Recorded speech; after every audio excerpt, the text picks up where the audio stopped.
I'm Alonzo Jamison, and I am truly blessed to be a Jayhawk. Hanni and the Hawks is presented by Jefferson's, home of the best wings in town. Always fresh, never frozen. And I'll tell you what, here's a pro tip on getting your wings from Jefferson's. Get them double dipped. They've got 21 different signature sauces or dry rubs. So dip them the first time, fry them up, and then come back for that second dipping. They recommend the lemon pepper to finish it off. But 21 different sauces or rubs. It's the double dip delivery of Jefferson's. Wings not your thing. They also hand patty all of their burgers with certified Angus beef. They do a great job with their chicken tenders too. My personal favorite, the crinkle cut fries. Whether you're going there on a game day to check out the Jayhawks or just a family meal out, Jefferson's, a great place to be with two Lawrence locations. Proud presenting sponsor of Haney and the Hawks. What's up, everybody, and welcome into another edition of Haney and the Hawks right here on Kansas Nation, now presented by our friends at Jefferson's. And we've had 8 awesome episodes to this point, spotlighting some of the greats of KU football history. And we'll dip into the KU football realm more, I'm sure, over the next month. But it's time to turn the page a little bit and talk about the basketball Jayhawks. And to do so, today we have my good friend, Alonzo Jamison from the 1991 Final Four team. Zo, great to see you, buddy. Always good to see you, my friend. We used to do some radio together back in the day. He was one of the original Rock Chalk Sports Talk hosts back in maybe 2003. Wow. And so we go way back, don't we? Yeah, yeah. Don't remind me of those days. That was a long time ago. A lot of good memories from a long time A ago, lot of though. great memories, actually. No So doubt. And I think there's a younger portion of our audience that'll learn about your career today and the great 26-point outburst you had in the Elite Eight versus Arkansas. They'll learn about the backboard being shattered at late night with Roy Williams. But there's other guys like me that are in their 40s or above that remember it vividly because they lived it. And they didn't know what it was going to look like when Larry Brown was leaving and Roy Williams was coming in. But thankfully, we had guys like you that helped keep that arrow pointed upward and a seamless transition with you KU know, basketball. I think Coach Williams actually had a very good rapport about himself when he came in, and he was a no nonsense type of guy. And it's either black or white. You do what he say or you don't, and he'll show you the door. So it was pretty. Like I said, it was pretty black and white. You do what he say, or you find another place to play. You So did what he said, and you turned in a fantastic career that we'll chronicle a great deal of. But let's start with just kind of your upbringing and how you got to Kansas. Santa Ana, California, high school standout who got to stay at home for Santa Ana College for your first year of yep. JC and 26 points per game. He was amazing. You're actually in the Santa Ana College Hall of Fame based on that 1 year. But take us back to those days, the prospect that you were coming out of high school and how you really put yourself on the map that first JUCO year. It really wasn't a standout in. I was a standout in my community, but I was not a big standout in the basketball community. And it was one of those things where just continue to play, and hopefully you get in front of somebody that actually knows basketball, that can actually see the rawness that I actually had, and was thinking, well, maybe he can actually be better at a bigger college and a Division I and things of that nature. My freshman coach actually was a big recruiter, uh, just an independent recruiter, and I thank him because he's the reason why I actually ended up at KU. Folks might not realize it was Larry Brown's staff and specifically Alvin Gentry that came calling first, and you were Right. committed to Coach Brown, not Coach Williams. It take us back to those first impressions of Kansas when you had a guy like Larry Brown and Alvin Gentry on the other line of the phone. They had just won the national championship in '88. And funny story was I actually bet my best friend at the time, Chris Martin, that KU was actually going to lose and OU was actually going to win. Bet him $25. So it was the best $25 I ever spent. So uh, So you were a it's Wayman Tisdale fan or something? I Or what? was Yeah. big Wayman fan. People had kept saying, "Well, you kind of look like him Yeah. in regard." So it is what it is. But uh, KU came a knocking about 3 weeks after they won it all. Wow. And about 5 weeks later, I was on campus and Danny and Milt Newton were my my people that actually took me around, my hosts, and it was pretty awesome. You know, everywhere we went, people recognized them, and you know, it's like, oh wow, uh, okay.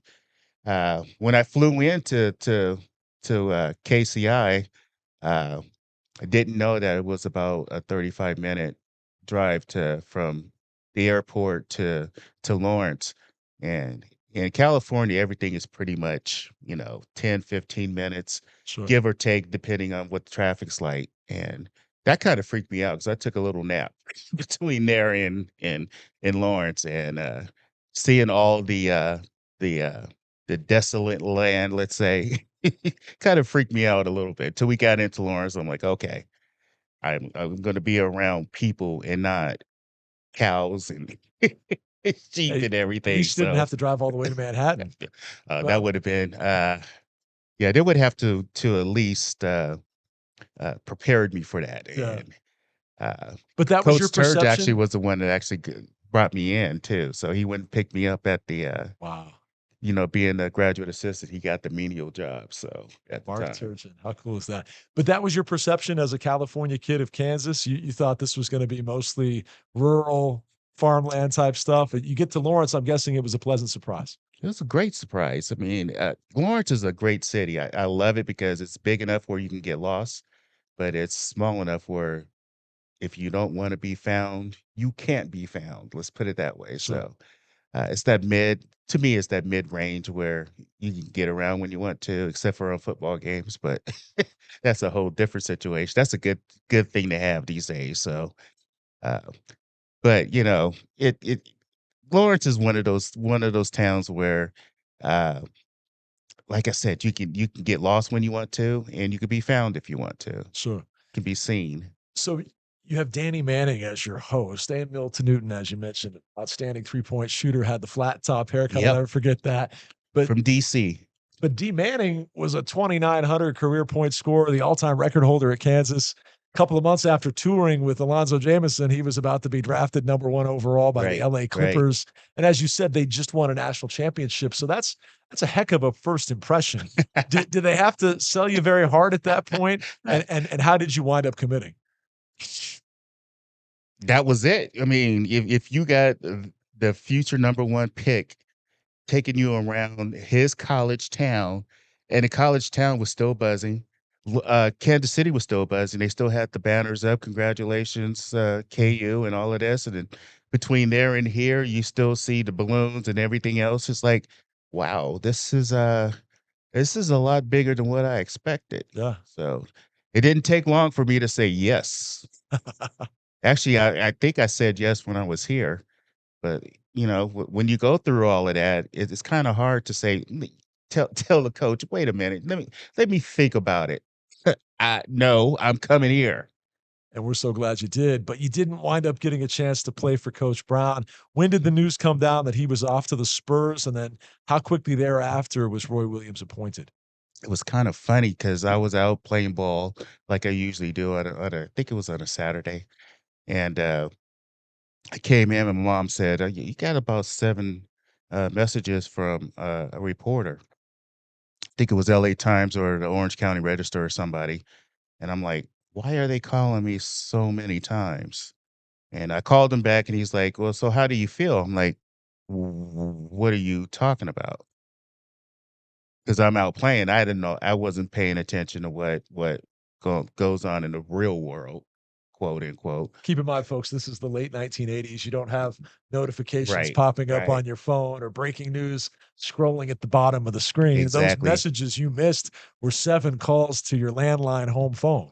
Home phone and him just trying to be the first ones, one of the first ones to actually get my reaction from the the news that coach had left. And I after he told me what had happened, I was like, "Oh, no comment.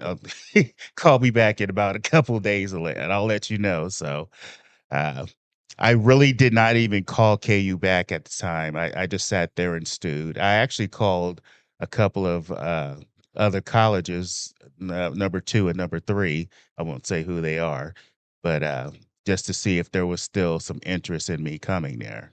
'Cause And I at that point, I had to figure out what I wanted to do and make sure it was somebody or it was something that, yeah, you get a change of coaching. You they actually let you out of your letter, so right. you can figure out what you wanna do from there. And that was one of the things I actually called my high school coach, and he's like, "Well, let's call these other coaches and make sure, you still have a place to go if KU does not, somebody comes in and didn't want you." So, Roy Williams comes in, and he did want you. Pick up the story from there. he actually had Jerry Green, his top assistant, come out and watch me play in a summer league game in California. And, I guess Coach Green went back and said, "Yeah, this is the guy. We need somebody like him." And, I've always been I've been in high school and junior college, I've been the guy, but even then, I knew back in the back of my mind that if I go to D1, there's gonna be scores left and right. And it was one of those things where I had to put it in my head that probably gonna have to change my point of view about being a starter, not even being a starter, just playing, and I was gonna have to be that team player. I was gonna have to be the glue that actually got me on the floor because there, like I said, there's gonna score is dime a dozen, and I just wanted to be on the floor and be a part of something special. So Coach Williams does indeed keep you in the fold. He comes in. Here's this young former North Carolina assistant, late 30s, got salt and pepper hair, but all kinds of He didn't have salt energy. and pepper back then. It was all black. I All think we black. were the ones that actually gave him a little bit of the salt and You pepper. were responsible for the gray. Okay.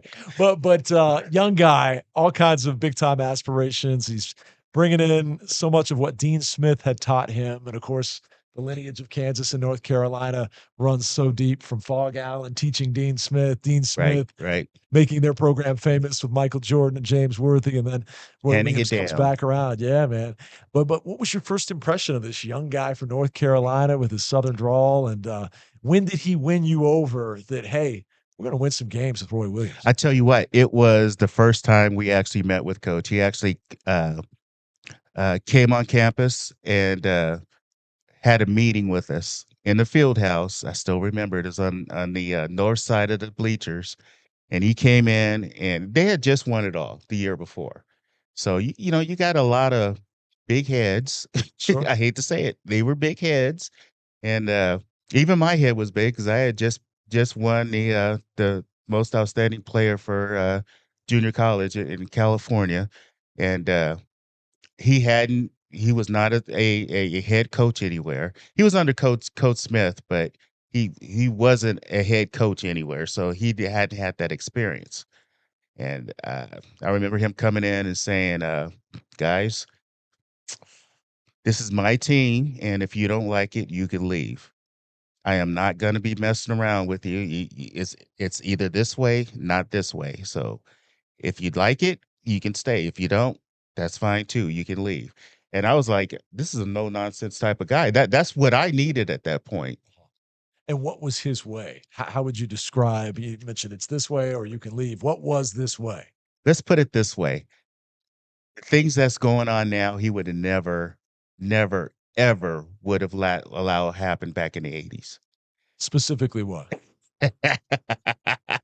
Y You're a typical reporter. You always gotta do something like that, don't you? I'm your buddy. Just You fill in the know, blanks. I mean, a little bit. let's just say how can I say this? The aspect of actually, you know what? Can I get some more something to drink, please?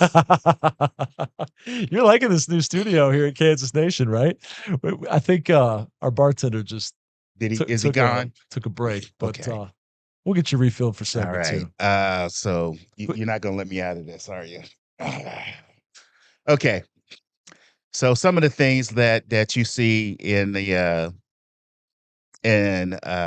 news, um, guys telling coaches off, oh, sure. guys doing or coming in late, and just because you're a 25-point scorer, you think you could just do what you want to do. Got it. Got it. Everybody's the same under those under his rules. Let's just put it that way. There is no I'm above you, or with the NIL being the way it is right now, Sure. where contracts are obviously individually done, and number one is making whatever, and the 12th guy is making anything, if anything. Um, he treated everybody the same. And And that's what you need totally. at that point. At least that's what I needed, where everybody was going to be the same, where nobody's going to be head and shoulders above anybody else. Yeah. Uh, I think this one and done is pretty much. I I love the way the kids are getting their money, which is what it should be. We are not indentured servants. We are people who are workers, and I'm glad they're getting contracts and they're getting paid finally. That being said, NCAA did a lot more than what I expected them to do, and it's kind of hard to try to put the genie back in the bottle when the bottle's broken. So, Sure. Sure. and it's going to be one of those things where it's going to be really hard from here on out for the NCAA, and that's all I'm going to say. No, I hear you, brother. I hear you. But I like where you started off with that, though, that everybody was on even footing when Right. he came in. And Yep. before we head out to our first time out, tell me about some of those early Roy Williams guys that helped take the baton from that title team, Danny and the Miracles, and play through one season where they didn't have postseason eligibility, but then get right back to a Final Four in 1991 because you had Mark Randall and Geldner and Adonis Jordan. There's so many great guys. Take me back for some of our younger viewers and listeners that didn't live through that era on some of your favorite teammates in those early Roy Williams years. There wasn't. He made sure that there was, like I said, there wasn't one person or a head and shoulders above everybody else. So uh, it was kind of everybody was on the same footing. So I hate to point one person out and say this person did this and this person did that. Uh, I'm more or less about that team aspect. Sure. Uh, But you had some great guys, is my point. oh yeah, we had great guys. Don't get me wrong. We had Mark Randall, Mike Maddox, Adonis, Terry Brown, Downtown Terry Brown, downtown man. Tell Terry the kids Brown, about downtown Terry Brown. with the The shadow release. behind his head. He couldn't guard his man, so I had to guard his man. But other than that, I was fine with that. I was good with that. Uh-huh. Really, really. I'm 6'6" and running around after somebody that's 6'2". I'm good with that. Really, That's how you get really. 8 steals in a game. Well, yeah, You did that twice. We'll talk yeah, about yeah, that later. yeah. But yeah, downtown Terry Brown, one of my favorites. You remember those of you that are in your 40s or above, they had the Terry cloths, and it was Terry Brown with his number 3, and you'd wave those Terry cloths when he hit a 3-point shot. Some of the marketing swag that they gave out back then, Back in the including day. the ozone poster we're going to talk about straight ahead that featured you. I wish we could go back to some of that stuff. Yeah, I love yeah. the marketing team now, but I'm getting nostalgic thinking about the early 90s stuff. Well, you had some great Nice. teammates. You had some amazing games. They had one incredible run to the 1991 Final Four. We've got that button right here that you helped propel Kansas towards with a 26-point explosion in the Elite Eight versus Arkansas. We're going to talk about all that and more when we come back. We got to dive into some of this Jefferson's. We got the double dipped wings. I understand this is Coach's favorite. Dive into some of this during our break. That's some We'll good get stuff. your glass refilled, get you some of those Jefferson wings and the crinkle cut fries, and we'll continue with more right after this. Got to talk about what led to that. You obviously transfer in as this well-decorated JUCO star at Santa Ana College. Sit out your first season, but during that redshirt campaign, something that will forever be associated with you happens at Late Night with Roy Williams. Yeah. And it's forever associated because A, it had never happened before, hasn't happened since at Kansas. And you ended up being the subject of the team poster 4 years later, the preseason poster, holding a rim, kind of paying homage to what happened that night at Late Night in the Fog. Take us back to the fall of '88 and the fall of one big backboard because Alonzo Jamison shattered the goal. it's one of those situations where uh, I actually snapped the Y joint where uh, obviously where the joint actually welds together. They actually welded together back in those days. I think it's one piece now, but back in the day, they actually weld those things. And after so many times of being dunked on, that actually pretty much got loosened. And then I did a reverse dunk, and I tapped the backboard and did a reverse, and I landed on the floor, and I realized I still had had the rim in my hand. It's like, this is not supposed to happen. And after about a second or milliseconds, I felt that thing on my head after a while. So So describe it for folks that weren't there. Did it shatter immediately or did it come down and that's when the glass cut you? Because you've still got the scar on the top of your head to this day. you know, it really didn't shatter. Okay. Actually, where I snapped it at, I actually brought down the whole backboard Okay. and the rim. So it actually snapped at the Y joint where it was welded. What cut your head then? It was the rim. The rim is The what cut rim, your head. yeah. Okay. The thing that I came down and I actually had, I let it go and it actually cut me on the top of the head there. So luckily I actually ducked out the way after it actually cut me. So uh, Mark Carnes, our trainer, actually came over and looked at it and he was like, "Well, luckily you don't need stitches, but I'm gonna have to stop the bleeding."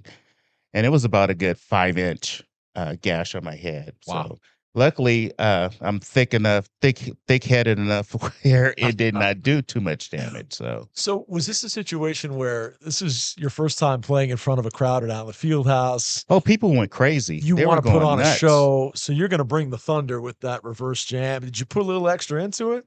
Oh, Or when late night comes around and there's a quote layup line, which is really a dunk line.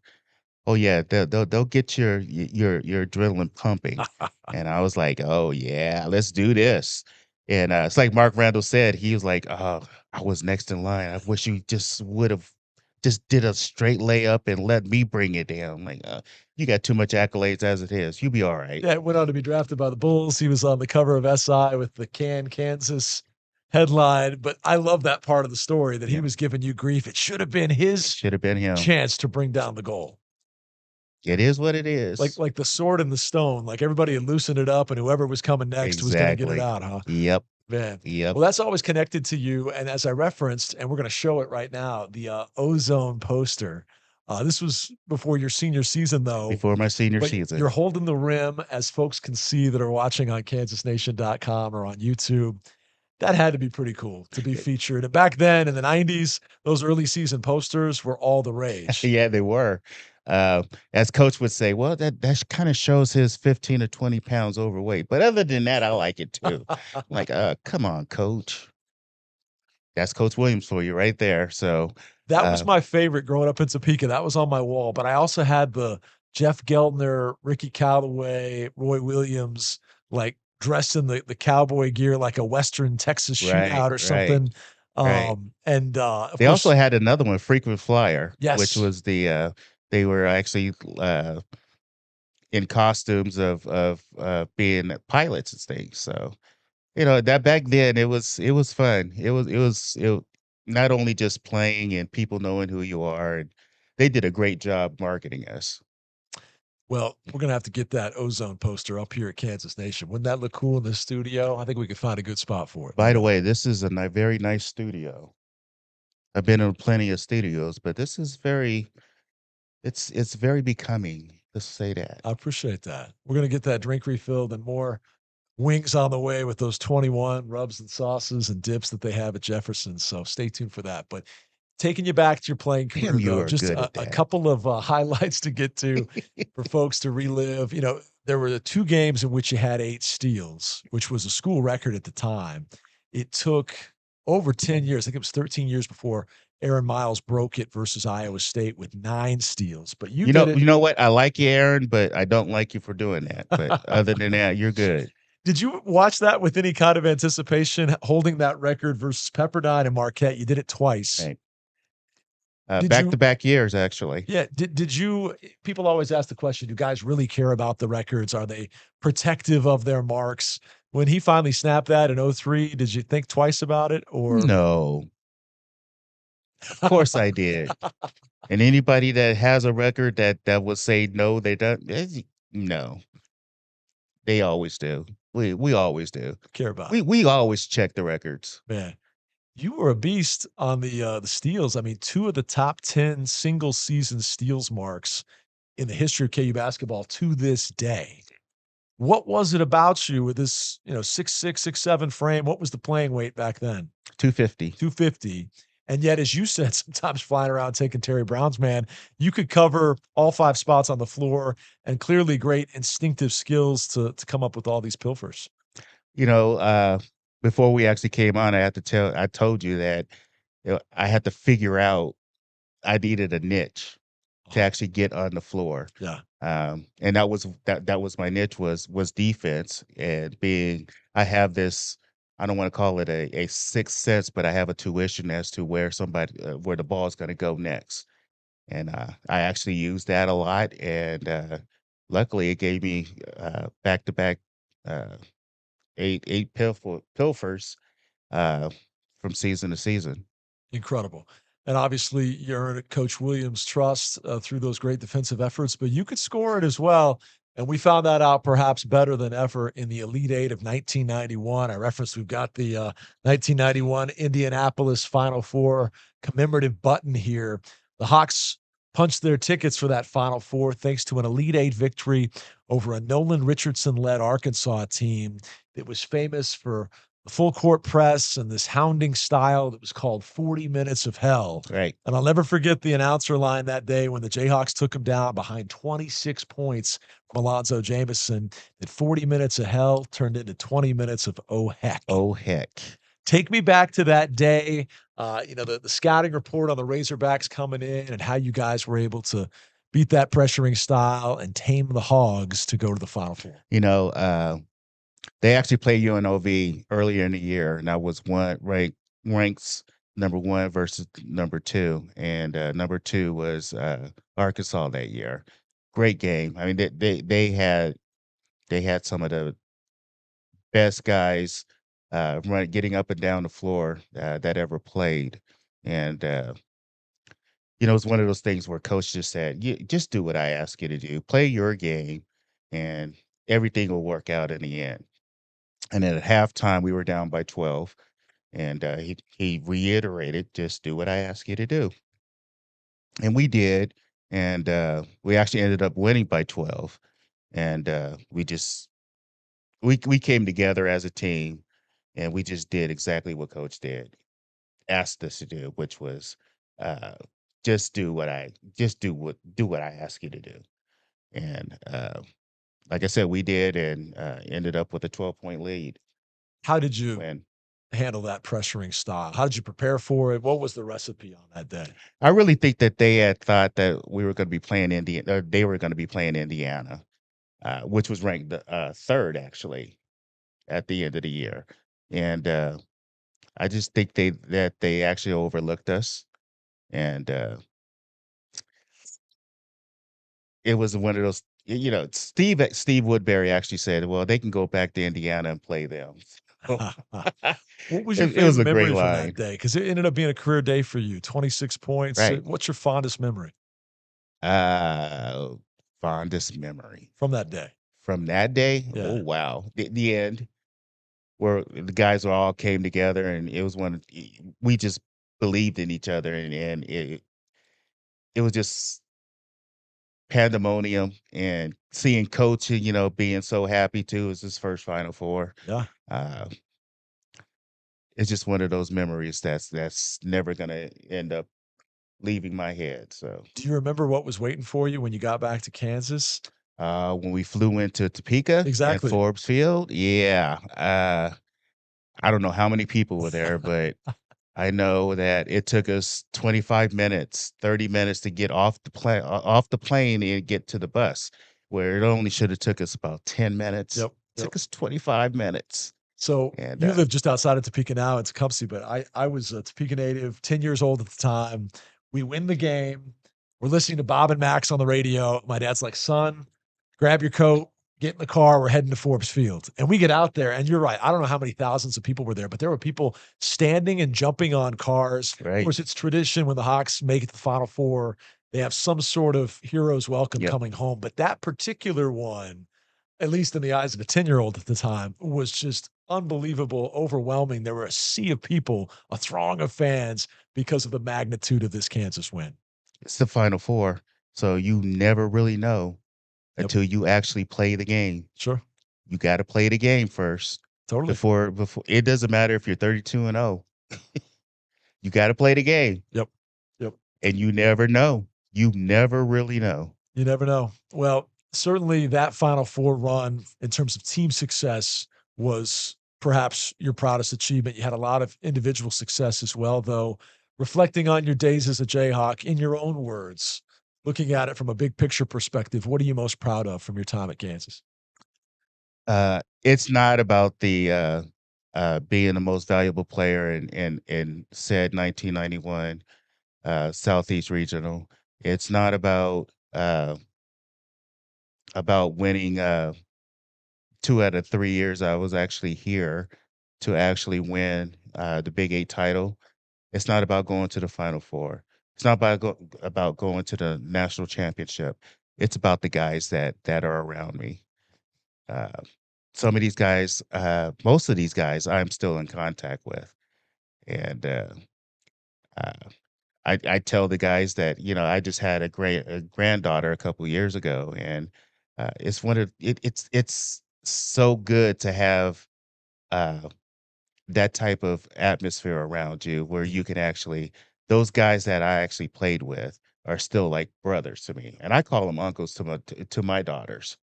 They're their uncles, so That's great. they're my brothers, and they will always be my brothers. Love that.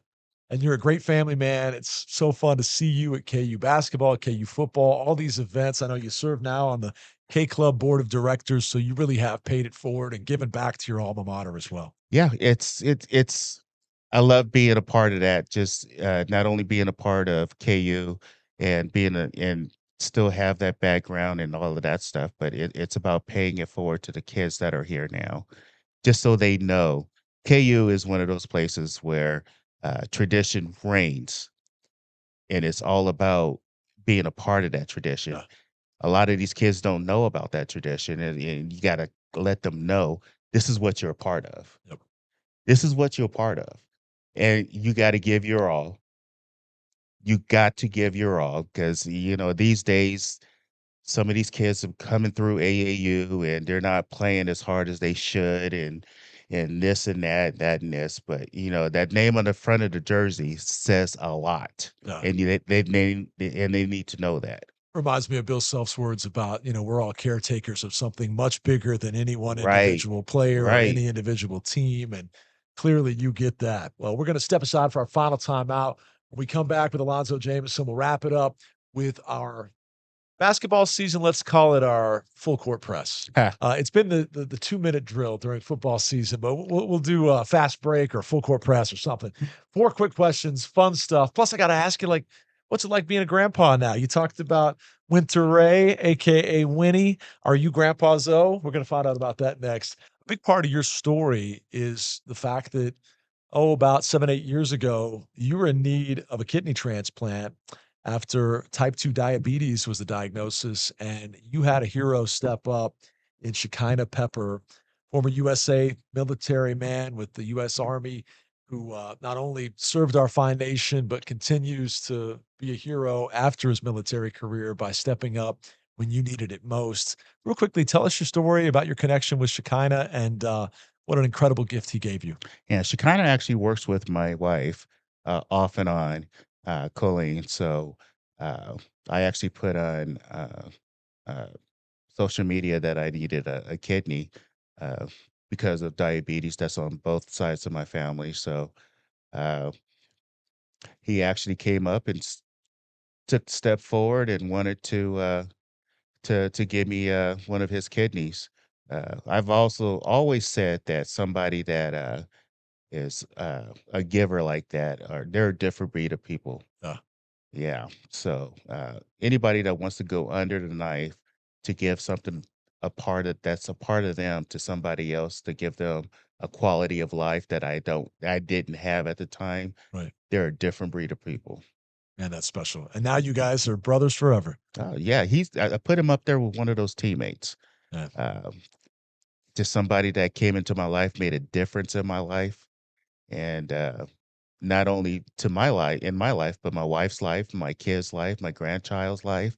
Uh, because now they actually have their father or papa Okay. back in their lives. So I'm going to ask you about the role of Papa here in just a second, but we appreciate you coming down today. It's been a ton of fun. We always close these down with 4 quick hitting questions meant to be lighter, fun stuff. And we'll have a couple that relate to basketball. But up front, you've lived a fascinating life post Kansas. You know, I did radio together. You coached for a while at mhm. Bethel. You've had several coaching roles, actually. You've been all over. I see you all the time now with Colleen at KU games, supporting your alma mater. What's been your favorite chapter post KU of all the things you've done and hats you've worn? What's been the favorite thing in your life post playing career? Being a grandfather, obviously, Okay.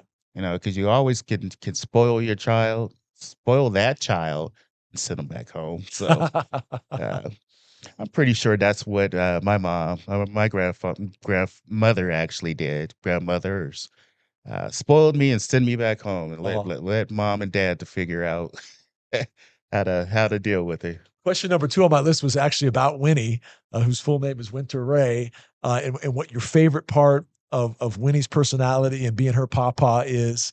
I also was curious if they called you Grandpa Zoe. Apparently not. Papa, it's Okay. Papa. But to answer your question, she has the attitude of me, where I just don't care.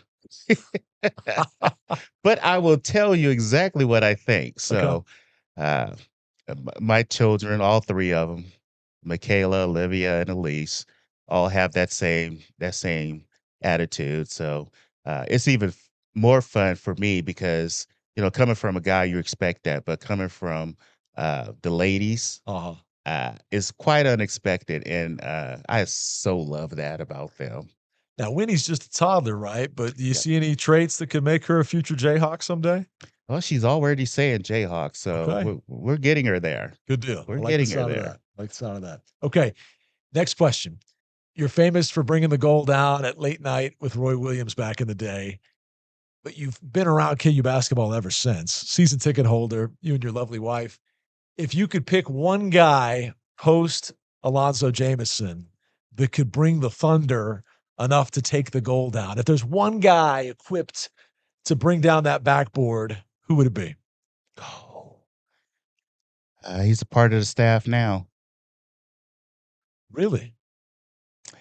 Yep, our game was so much alike. I didn't jump out the gym like him, but KJ Adams. KJ. I was like, I don't think Jeremy Case or Jacques Vaughn would bring down the goal, but KJ Adams, of course. KJ. There've been so many guys. You got Big Gravy. Yes. Really like Big Gravy. He's a man. He is a man. Uh, you had Jackson from a couple of years ago. Darnell Jackson. Darnell. Uh, Josh Jackson probably wouldn't bring the goal down, but uh, he could bring an electrifying dunk. yeah, Yeah. he could show it. Uh, but let's see who else. I think KJ is the choice, and you guys wore the same jersey number, so Yep, I'm seeing it all come together now. yep, yeah, yeah. He could bring it. Like I said, our game was pretty much the same. Uh, uh, he's just more muscular, and he jumps out the gym. Like I Yeah, said, I didn't yeah. jump out the gym, but I still brought down I don't know how that happened, but he is the man. Okay, great answer. And finally, if you could go back in time and play on any Roy Williams or Bill Self team 97. post career, it's 97. 97 right away. 97. What would your role have been on that team? What it was in 91, 92, Okay. it would have been the stopper. Um, I know Jared House was, but I'm a little bit bigger than him, but I I would have been fine coming off the bench on that team, and uh, they were really damn good. They Many they they believe the they sh greatest, most talented team yes, in KU they history. should have gone a lot further than what they actually did. But it's that's what I said about the NCAA. You never know. You got to play the games. Yeah. What about a Bill Self team? Any particular club? I knew you were going to ask me that. Well, you guys are sitting like in row 5 every game. I figure you've seen enough ball. There's one team you wish you could have joined. It probably would have been the last 2 years Yeah. because I think they actually did not have that glue person. They didn't have that person that would just go out on the floor and forget about the offensive end and be that person that can play defense, can also on the offensive end not worry about scoring, but more uh, giving assists, Sure. being that mouthpiece, getting everybody together. Because I don't think they actually had that one person that actually did that. Now, now, don't get me wrong, they had talented kids, but they just did not have that one person that could actually bring everybody together, get everybody on the same page. Really interesting stuff today. Fabulous memories. I hope for some of you that were learning about this for the first time, it was as interesting for you as it was for me to relive it. Thank you so much for all you continue to give back to KU. I referenced your work on the K Club board and everything you and Colleen do as contributors to Kansas athletics and local charities. The Round Ball Classic, Zoe's back every single year for Round Ball, coaching up a storm, bowling with the pediatric cancer patients, and also giving of his resources in addition to his time and talent. So thank you for being such a great ambassador. Thanks for being such a great friend, my man. Anytime, you So know good to how it see you, goes. buddy. Yep. When we thought about who do we open up the hoops interviews with, I thought, man, Zoe's got charisma, personality. He'll probably drink us dry on what is that, Walker Black? What are you drinking? Jim Beam Jim Black. Beam Black. But that's okay because we'll soak it up with some great wings from There Jefferson's and you we'll have a go. heck of a time. And that's exactly what we did. Big thanks to Brandon Graham and Jefferson's. Thanks to everybody at Kansas Nation. This has been Haney and the Hawks.